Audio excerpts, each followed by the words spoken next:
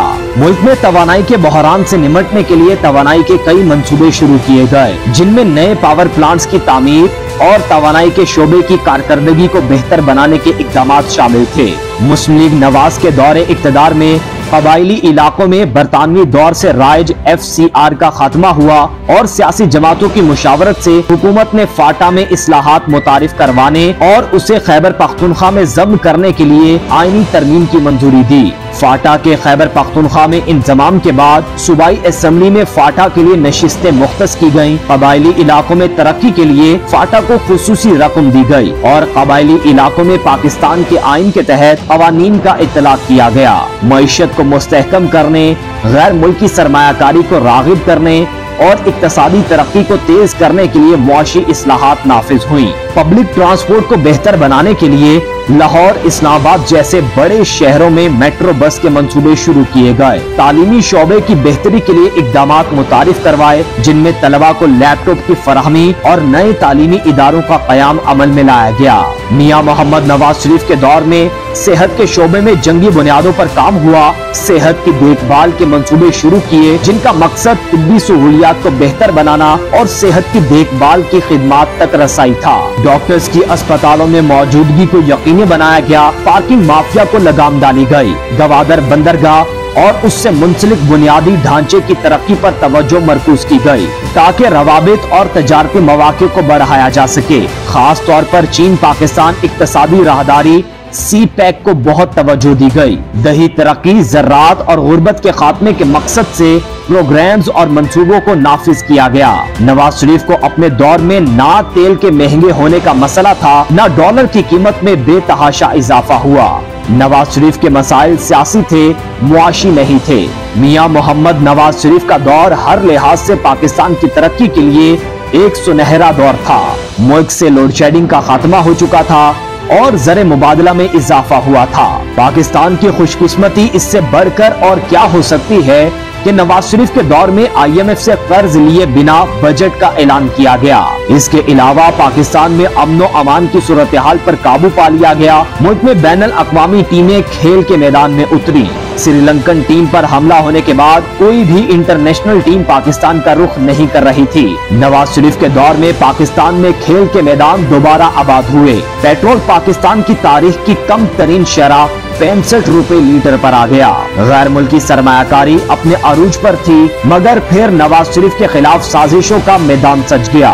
ان کو ہم نواز شریف کی ناکامیاں نہیں کہہ سکتے، لیکن ان پر نظر ڈالنا ضروری ہے۔ ان 5 برسوں میں جہاں پاکستان اور چین کے مابین تعلقات میں وسعت آئی، وہیں دیگر ہمسایہ ممالک سے تعلقات بہت خراب رہے۔ 3 ہمسایہ ممالک ایران، افغانستان اور انڈیا سے پاکستان کے تعلقات مزید بہتر ہونے کی بجائے خراب سے خراب تر ہوتے گئے۔ افغانستان میں قیام امن کے لیے مصالحت اور طالبان سے مذاکرات میں پاکستان کا کردار بھی کم ہو گیا ہے۔ ایران کے صدر نے پاکستان کا دورہ تو کیا، لیکن ان کی پاکستان میں موجودگی کے دوران ہی بلوچستان سے انڈین جاسوس گرفتار ہوا۔ انڈیا کے وزیر اعظم نریندر مودی کابل سے اچانک لاہور پہنچے، لیکن یہ اتفاقی ملاقات بھی اعتماد سازی بحال نہیں کر سکی۔ دہشت گردی کے خلاف جنگ میں پاکستان امریکہ کا اتحادی رہا ہے، لیکن نواز شریف کے دور میں امریکہ اور پاکستان کے تعلقات بہت کشیدہ رہے، جس کا اندازہ اس بات سے لگایا جا سکتا ہے کہ امریکہ کے صدر ڈونلڈ ٹرمپ نے سال نو کا آغاز ہی پاکستان کے خلاف ٹویٹ سے کیا۔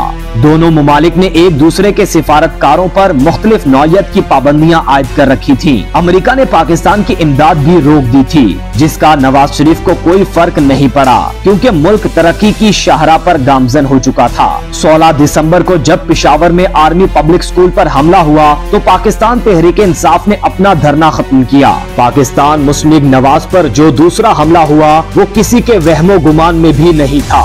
3